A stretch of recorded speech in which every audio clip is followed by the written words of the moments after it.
incapacidad. Reconocer lo que eres incapaz de hacer es esencial para la buena crianza de tus hijos. Hola, ¿qué tal? Espero que se encuentren bien. Es un placer estar nuevamente con ustedes. Mi nombre es Betsy Araujo y aquí con mi compañera Vanessa Villahermosa. Y vamos a continuar con nuestro taller de la crianza de hijos. Y el tema de hoy es la incapacidad. Así es de que vamos a recordar el principio, que ya leímos al principio, y dice el principio de la incapacidad. Reconocer lo que eres incapaz de hacer es esencial para la buena crianza de tus hijos. Sí. Entonces, yo no sé si ustedes han escuchado a algunas mamás o a veces nosotras mismas, mamás o papás, ¿verdad? Que hemos dicho a nuestros hijos la frase o las declaraciones de no voy a descansar hasta que te compongas, hasta que seas un niño ordenado. O mi trabajo como mamá es asegurarme que tú seas un hijo bien educado o bien ordenado, ¿verdad? Y yo creo que nuestra idea, ¿verdad? Nuestra base o fundamento al decir esas declaraciones, pues son buenas, ¿verdad? Queremos tener, ¿verdad? Un hijo de bien, queremos que nuestros hijos sean estas personas honestas, trabajadoras, que salgan adelante. Y ese es nuestro deseo, ¿verdad? Entonces aquí vemos que al decir estas declaraciones, pues la idea es buena, ¿verdad? El deseo es bueno y el compromiso también. La intención, se podría decir la intención. Exacto, la intención que tenemos como mamás. Yo tengo ese deseo que sea un hijo de bien. Yo tengo esa intención y ese compromiso de que él salga adelante, que sea trabajador. Pero entonces, cuando yo digo, yo no voy a descansar hasta que tú estés bien educada, hasta que tú seas ordenado. ¿Qué es lo malo en estos comentarios o en estas frases que decimos? ¿Sí? Cuando nosotros decimos eso, y yo creo que todos lo hemos hecho, nos ha pasado en nuestros 5 minutos de crisis o de que vemos todo tirado, de que ya le dije por 50 veces, recoge tu ropa y sigue el cuarto en explosión, ¿verdad? Y te desesperas si decimos estas cosas o más, ¿verdad? ¿Qué es el error cuando decimos todo esto? ¿Sí? Aquí a veces nosotros como mamás podemos entender, como hemos hablado en las clases anteriores, Vané, que Dios quiere que seamos embajadores, ¿verdad? Que nosotros estamos aquí con un propósito para orientar a nuestros hijos, pero a veces se nos olvida que nosotros no tenemos el poder para transformar a nuestros hijos, ¿verdad? Y es lo que hemos visto que nos menciona Paul Tripp constantemente. Solamente Dios es quien puede transformar a nuestros hijos, quien puede transformar su corazón, ¿sí? Y vamos a hablar de algunas herramientas que a veces usamos como padres. Iván nos va a estar hablando un poco más de esto. Fíjate, Betsy, que hay una parte del libro que quiero citar, que él dice, él utiliza esto, a lo mejor tenemos aquí personas de diferentes nacionalidades, pero él dice, este es un meollo, es la palabra que dice, este asunto es un meollo. Si como padre piensas que tienes el poder que no tienes, harás cosas que no debes hacer y fracasarás en las que tienen importancia. Miren qué interesante lo que él nos está diciendo. Si no estamos claros en nuestra función, vamos a fracasar en las cosas que no debemos fracasar y vamos a poner nuestro esfuerzo en la que no debes poner tu esfuerzo. Y este autor, Paul Tripp, nos menciona 3 específicamente que las queremos repasar, sabiendo que estamos casi seguros que alguna de estas nosotros como padres hemos fallado, porque yo tengo que reconocer y Betsy tiene que reconocer que en lo que nosotros le estamos transmitiendo a ustedes, nosotros también hemos fallado. Tú como papá posiblemente te puedas identificar en una de estas, por eso las queremos mencionar. La primera que Paul Tripp nos habla es la recompensa. Y aquí él nos trae un ejemplo de este niño que constantemente molesta a su hermana, la hace llorar constantemente. Bueno, si eres papá y sabes que entre ellos, entre los hermanos, hay momentos en que hay peleas, en que se ofenden, ¿verdad? So, este papá ve que su hijo constantemente está ofendiendo a su hermano y te dice, bueno, él quiere este avioncito. Y le dice, si por un mes respetas a tu hermana, yo te voy a comprar ese avión. Pues el niño por un mes, él hizo un cambio radical. Aquí ya vemos el primer error. El niño está cambiando por lo que él va a obtener. Él está pensando en él mismo. Él no está pensando en una transformación de su corazón. Ese es el primer error. El papá o la mamá debieron haberse sentado a hablar con él para trabajar con el problema que el niño tiene en su corazón. ¿Por qué estás ofendiendo a tu hermano? ¿Por qué estás hiriendo su corazón?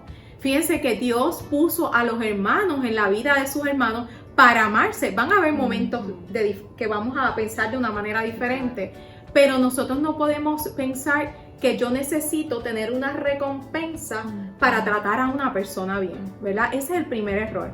¿Qué sucedió cuando el niño recibió el avión, que lo hizo con su papá? Ese mismo día ya tuvo una pelea con su hermana porque entonces estaba molestando a la hermana con el avión. Exacto. No hubo una transformación. Y nosotros como papá, uno de los errores o primeros errores que cometemos es la recompensa. Y volvemos a lo mismo. La gracia que Dios nos dio no era en lo que yo podía dar. Él me amó sin yo tener nada. Entonces nuestros hijos le tenemos que enseñar, tú tienes que amar.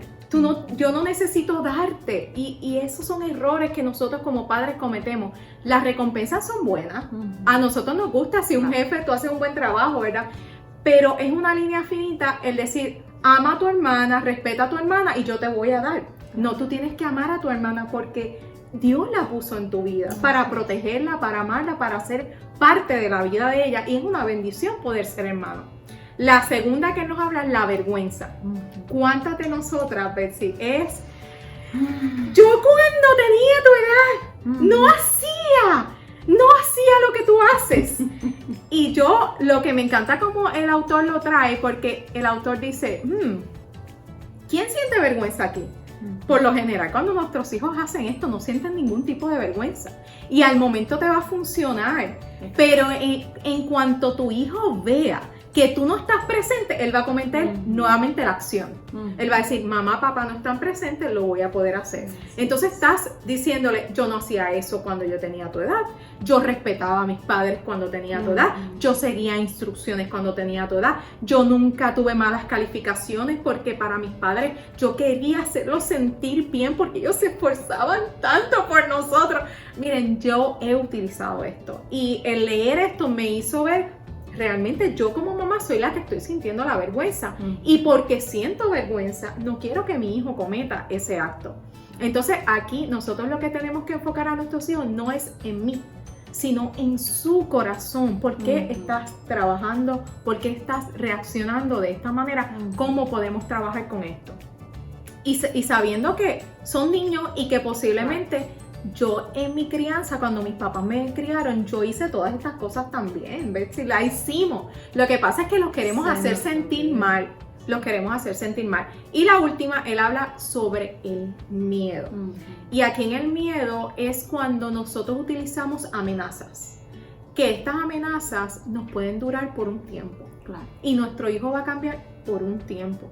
Pero cuando tu hijo entre a la adolescencia, a tu hijo las amenazas no le van a hacer nada. Claro. Y todos hemos amenazado a nuestros hijos de quitar privilegios, de te voy a utilizar castigo físico, ¿verdad? Que no estamos aquí diciendo si el castigo físico es bueno o no es bueno. Nosotros, cada papá tiene su estrategia, ¿verdad? Nosotros no creemos en la violencia y no patrocinamos la violencia y creemos que nosotros tenemos que respetar a nuestros hijos así como ellos nos tienen que respetar. Pero lamentablemente utilizamos el temor y eso nos funciona en unas edades. Pero los niños crecen. Claro. Y ahora eres chiquito, es pequeño y le puedes gritar y le puedes abrir los ojos y todo y se va. Pero ya cuando tu hijo te pase la estatura, eso no te va a funcionar. Claro. Eso no te va a funcionar. Sí, porque cuando, y como lo hemos hablado anteriormente, ¿verdad? O sea, te ven para abajo, lo ves tú para abajo y él no solamente le estás creando ese temor, pero también van creciendo esas paredes, esa barrera de comunicación, ¿verdad? De separación. Y como dices, va a llegar un punto que el pequeño crece y ya no va a sentir nada, ni respeto, ni miedo, ni esa comunicación, esa apertura, ¿verdad? Para acercarse a ti. Sí. Uno de los errores que también cometemos mucho es el no permitir que ellos hablen y que ellos se expresen. Ahora mismo yo estoy bajo el coraje de que te estoy disciplinando y no le damos la oportunidad a que él hable y él exprese por qué él cometió esa conducta y cómo te puedo ayudar, cómo vamos a orar por esto. Y aquí es que el autor no quiere hablar de nuestra incapacidad. Nosotros somos incapaces de transformar a nuestros hijos. El autor nos dice, óyeme, Dios te puso en la vida de tu hijo para ayudarlo en ese proceso de la transformación, pero solo Cristo puede transformar el corazón. Tú puedes ayudar a tu hijo a ver, oye, esta conducta no está bien, te estás lacerando a ti mismo. Dios te creó con un propósito para lograr grandes cosas porque su palabra lo dice. Y estas conductas que tú estás haciendo te están alejando de ese camino que Dios tiene trazado para ti. Pero en ese momento es el que nosotros como padres tenemos que pedirle a Dios que sea el Señor y que entendamos, yo soy incapaz. Yo no lo puedo transformar. Tú no puedes transformar a tu hijo, ni a través del miedo, ni a través de las amenazas. No lo vas a transformar. Me encanta como tú dices, lo que hacemos es que creamos una barrera. Sin embargo, como habíamos dicho en los capítulos anteriores, por eso es bueno que entres a nuestra página de YouTube de Casa del Lago y puedes ver en nuestras clases anteriores. Lo primero que se te dice es que necesitas tú entender que tú necesitas la gracia de Dios y que tu hijo necesita la gracia de Dios. Vane, acabas de comentar algo que me encanta. El decirle a nuestros hijos que cuando ellos actúan de tal o cierta manera, ¿verdad? Eso va en contra del propósito que Dios tiene para ellos. Pero ¿sabes qué, mamá y papá? Nosotros debemos de entender como papás y creérnosla que Dios tiene un plan y un propósito para tus hijos. Porque a veces nada más vemos los defectos y se nos olvida y ni siquiera pensamos en eso, de que Dios tiene un plan y un propósito. Y quiero que les vamos a compartir lo que dice en Jeremías 29:11. Es una promesa de Dios para nosotros, para aquellos que confían en el Señor.